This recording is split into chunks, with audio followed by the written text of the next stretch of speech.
Subject ని ఆ కమిటీకి రెఫర్ చేయడం జరుగుతుంది అనేటువంటిది సభ ద్వారా మీ ద్వారా సభ్యుడి దృష్టికి తీసుకెళ్తున్నారు అధ్యక్ష. సంతోషం. క్వశ్చన్ నెంబర్ 226 జలవనరుల శాఖ మంత్రి గారు.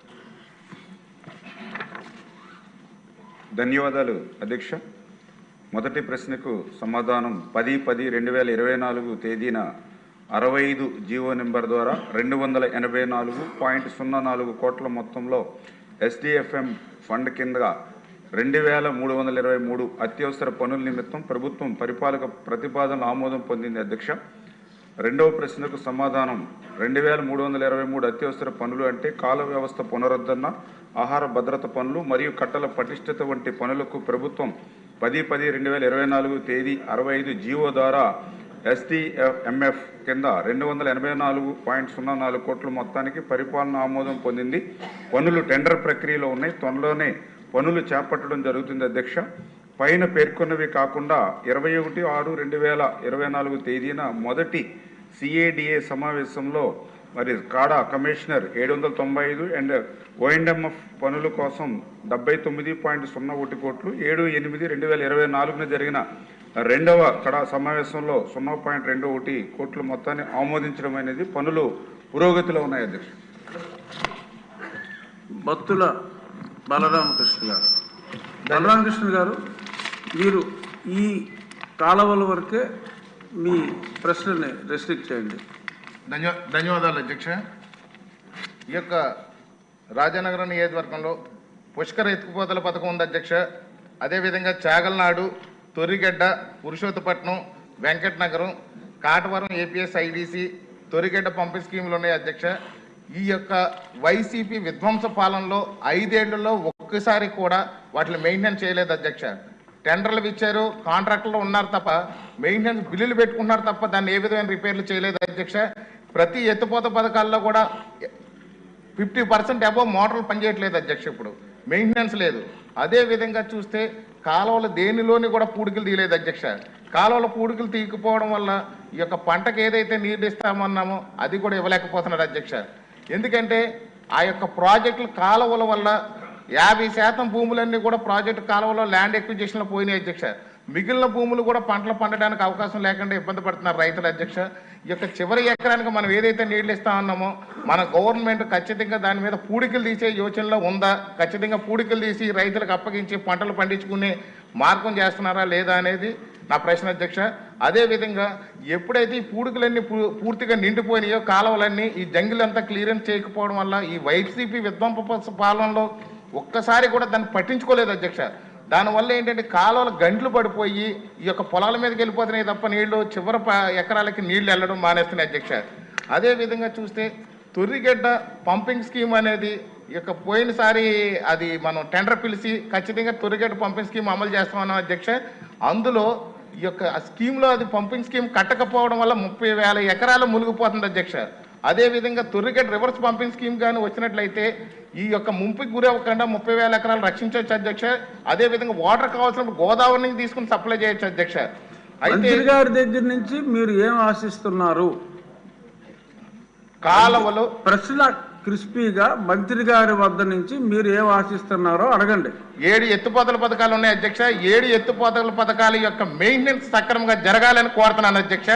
అదేవిధంగా 7 ఎత్తుపోతల పథకాల తాలూకా ఏదైతే కాలువలు ఉన్నాయో ఆ కాలువలన్నీ సక్రమంగా పూడికలు తీయించాలని చెప్పి కోరుతున్నాను అధ్యక్ష.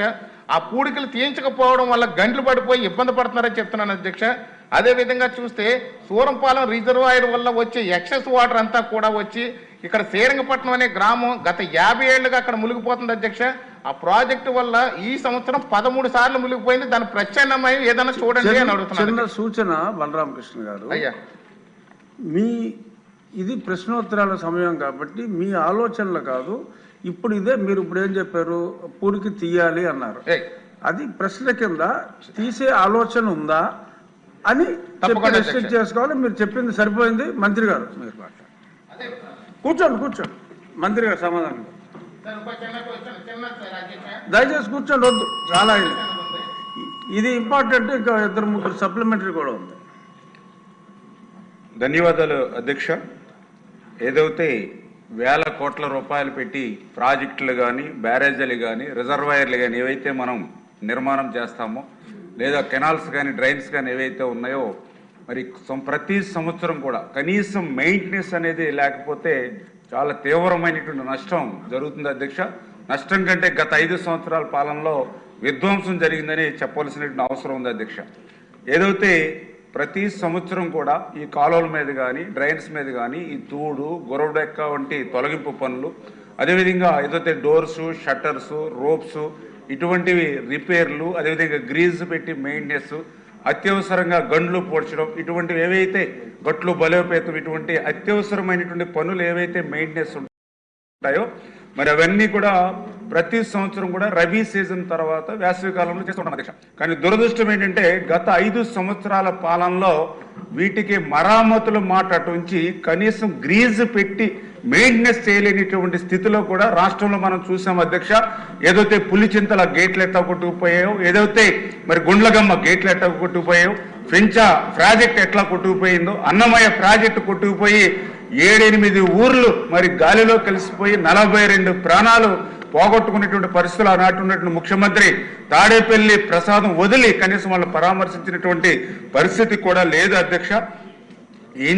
ఈ విధ్వంసం జరగడానికి కారణం ఏంటంటే ఏదైతే ప్రత్యేకించి, ఎందుకంటే మేము కూడా ఒక రైతు బిడ్డగా మన గోదావరి జిల్లా నుంచి వచ్చిన వ్యక్తిగా నేను కూడా చూడడం జరిగింది.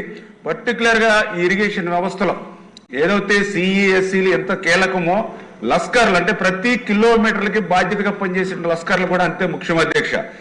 7,224 లస్కర్లు అవసరం ఉంటే గత ప్రభుత్వం కనీసం 1,517 లస్కర్లు మాత్రమే ఉన్నటువంటి పరిస్థితి అధ్యక్ష. ఎంత దురదృష్టం అంటే వాళ్ళకి సంవత్సరం నుంచి లస్కర్లకే జీతాలు ఇవ్వలేనటువంటి పరిస్థితి గత ప్రభుత్వంలో చూడడం జరిగింది అధ్యక్ష. ఇంకా ఎంత అన్యాయమంటే ఇప్పుడే గౌరవ సభ్యులు అడిగారు ఏదైతే లిఫ్ట్ స్కీమ్స్. ఒక గౌరవ సభ్యులే కాదు, ఏదైతే అసెంబ్లీలో ఉన్నటువంటి ప్రతి శాసనసభ్యులు కూడా వాళ్ళ నియోజకవర్గ పరిధిలో ఆ లిఫ్ట్ స్కీమ్స్ నిలిచిపోయిన విషయం నా దృష్టికి తీసుకొస్తున్నారు అధ్యక్ష. మేము మొన్న ముఖ్యమంత్రి గారితో రివ్యూ సమావేశంలో కూడా చూస్తే 1040 లిఫ్ట్ స్కీమ్స్ ఆంధ్రప్రదేశ్ రాష్ట్రంలో ఉంటే గత జగన్మోహన్ రెడ్డి పాలన పాపం ఫలితం 450 లిఫ్ట్ స్కీమ్లు మూతపడ్డాయి అధ్యక్ష. అది ఇటువంటి పరిస్థితి అధ్యక్ష. అదేవిధంగా ఏదైతే మెయింటెనెన్స్ ఏదైతే ఉందో, ఏదైతే ప్లానింగ్ కమిషన్ చాలా క్లియర్ గా చెప్పింది సార్, ఆంధ్రప్రదేశ్ రాష్ట్రంలో ఉన్నటువంటి ఆయకట్టు ప్రకారం ప్రతి సంవత్సరం కూడా ఈ రాష్ట్రంలో మెయింటెనెన్స్ కోసం 983 కోట్ల రూపాయలు కేటాయించాలంటే గత వైఎస్ఆర్సీపీ ప్రభుత్వం ఎంత కేటాయించింది అని అంటే సంవత్సరానికి 983 కోట్లు పెట్టాలని రికమెండ్ చేస్తే వీళ్ళు 5 సంవత్సరాలకి 125 కోట్ల అధ్యక్ష వాళ్ళు కేటాయించింది. అందుచేత ఇటువంటి విధ్వంసం ఈరోజు ఇరిగేషన్ వ్యవస్థలో మేము చూసాం అధ్యక్ష. దానికి ఎగ్జాంపుల్ కూడా ఇంకా క్లియర్ గా ఏదైతే 2014, 2019 అంటే గత తెలుగుదేశం ప్రభుత్వ హయాంలో ఏదైతే క్యాపిటల్ హెడ్ కడ మెయింటెనెన్స్ మేము 5,091 కోట్లు మేము కేటాయించాం అధ్యక్ష. అదే గత పాలనలో 5 సంవత్సరాల్లో 1,340 కోట్లు అధ్యక్ష. అంటే ఎక్కడ 5,091 కోట్లు, ఎక్కడ 1,340 కోట్లు. అంటే దీంట్లో కూడా చిన్న డిఫరెన్స్ కూడా ఉంది అధ్యక్ష. ఎందుకంటే మా 5 సంవత్సరాల ఆనాటి పాలనలో మాకు బడ్జెట్ 7 లక్షల కోట్లే. 7 లక్షల కోట్ల బడ్జెట్ ఉంటే మేము మెయింటెనెన్స్ 5,091 పెట్టాం. వీడికి 12 లక్షల కోట్ల బడ్జెట్ 5 సంవత్సరాల్లో ఉంటే వీళ్ళు పెట్టింది 1,340 కోట్ల అధ్యక్ష. అంటే ఈ రకంగా ఇటువంటి ఇబ్బందులు ఇటువంటి ఉన్నవారే ఇటువంటి పరిస్థితి ఈ రోజు వచ్చింది అధ్యక్ష. అందుచేతే నేను కూడా అసెంబ్లీ వస్తున్నప్పుడు కూడా చూస్తూ ఉన్నాం, ఏదైతే ప్రతి శాసనసభ్యులు కూడా గత 5 సంవత్సరాల పాలన పాపాల వల్ల మరి చాలా రికమెండేషన్స్ వాళ్ళు కూడా పాపం వాళ్ళ కాన్స్టిట్యున్సీలో హామీలు ఇవ్వడం ద్వారా కానీ లేదా కాన్స్టిట్యున్సీలో వాళ్ళ రైతుల నుంచి వచ్చేటువంటి ఇబ్బందులన్నీ కూడా నా దృష్టిలో కూడా తీసుకొస్తూ ఉన్నారు. ప్రతిరోజు కూడా నేను కూడా అసెంబ్లీకి వచ్చినప్పుడు ఖాళీగా వస్తున్నాం కానీ వీళ్ళు ఇచ్చేటువంటి రికమెండేషన్స్ చాలా ఎక్కువ ఉంటున్నాయి అధ్యక్ష.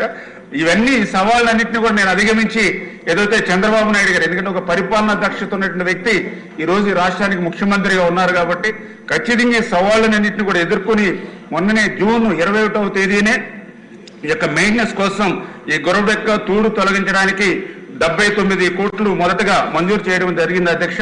అదేవిధంగా మొన్న ఆగస్టు 7న 0.01 కోట్లు కేటాయించి ఈ పనులు చేస్తున్నాం అధ్యక్ష.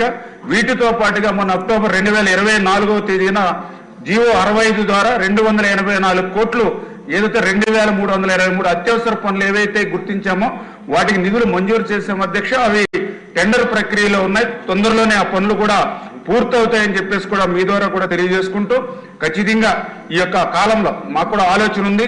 ముఖ్యమంత్రి గారు కూడా రివ్యూలో కూడా చాలా క్లియర్ గా చెప్పారు. ఏదైతే మూతపడినటువంటి లిఫ్ట్ స్కీమ్స్ ని మళ్ళీ ఎట్లా పునర్జీవనం చేయాలనేటువంటి ఆలోచన.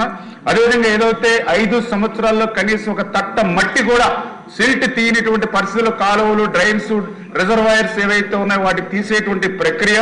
అదేవిధంగా డోర్స్, షట్టర్స్, వీటి యొక్క రిపేర్స్, గ్రీజ్ మెయింటెనెన్స్, లస్కర్లు ఇటువంటి ఏవైతే ఉన్నాయో వీటన్నిటి మీద కూడా ముఖ్యమంత్రి గారు కూడా ఒక ప్రణాళికాబద్ధంగా ఒక ఏజెన్సీని పెట్టి ఇవన్నీ చేయాలనే ఆలోచనతో ఉన్నాం అధ్యక్ష.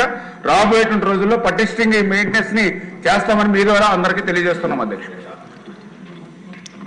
మంత్రి గారికి చిన్న సూచన, మీరు కిక్కిస, గుర్రపడక్క అవి డ్రైన్ నుంచి తీసి కాంట్రాక్ట్ పిలిచినప్పుడు అక్కడ deepening of that particular drain అవసరం లేదో చూసి, అవసరం అయితే ఆ deepening of the drain plus ఆ కిక్కిస రిమూవల్కి కలిపి మీరు పిలిస్తే లాంగ్ టర్మ్ ప్రయోజనం ఉంటుంది. ఒకసారి ఆ దృష్టిలో కూడా, ఎందుకంటే ఈ కాలువల మీద నేను ఎక్కువ పనిచేశాను కాబట్టి చెప్తున్నా. అప్పుడు సప్లిమెంటరీలో ఇది ఇంపార్టెంట్ సబ్జెక్ట్ కాబట్టి ఒక ముగ్గురికి నేను ఒక్కొక్క నిమిషమే అవకాశం ఇస్తా.